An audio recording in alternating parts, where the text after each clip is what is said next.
This is the video for lesson 22 on my website, Names of Three-Dimensional Figures. In a previous lesson we looked at two-dimensional shapes, such as a square, a rectangle, a circle, or a triangle.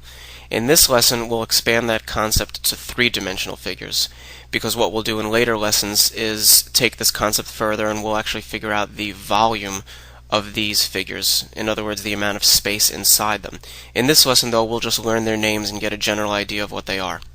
Take a look at the cube.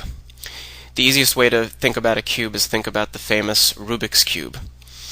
It has a square on each side. It has six equal sides that are each squares of equal size, and of course that means that each edge of the cube will be the exact same length.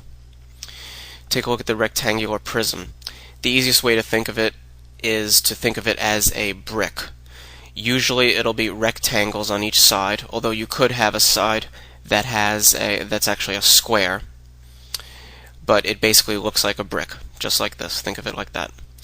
The sphere is basically a perfectly round ball, so think of it as a ball or a globe or anything of that nature. Let's take a look at the cylinder. The easiest way to think about a cylinder is think about an empty roll of toilet paper.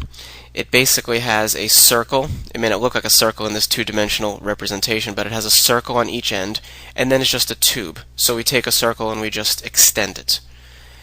And that is what a cylinder is. And usually when we work with three-dimensional figures, it'll be a solid cylinder. It'll be filled in. Okay. Take a look at the pyramid here. Think about the Great Pyramids of Egypt. It may be hard to see in this two-dimensional representation, but it has a square base, and then it has four sides that are each triangles that meet together at a point at the top. So that's a pyramid. Here we have a cone. The easiest way to think of that is just a standard ice cream cone. It meets at a point at the bottom, and then it expands outwards and outwards, and we basically have a round circle at the top. Again, maybe a little difficult to see in this two-dimensional representation, but we're all familiar with what it really is. A triangular prism can be a little bit difficult to visualize. The easiest way to think of it is that we start with a triangle, and then we're just going to expand it.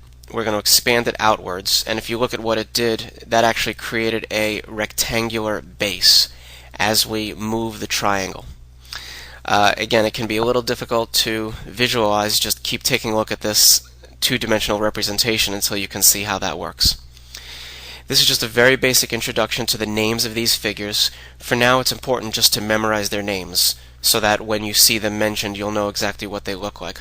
Later, we'll learn much more about how they work and how to do various types of math with them.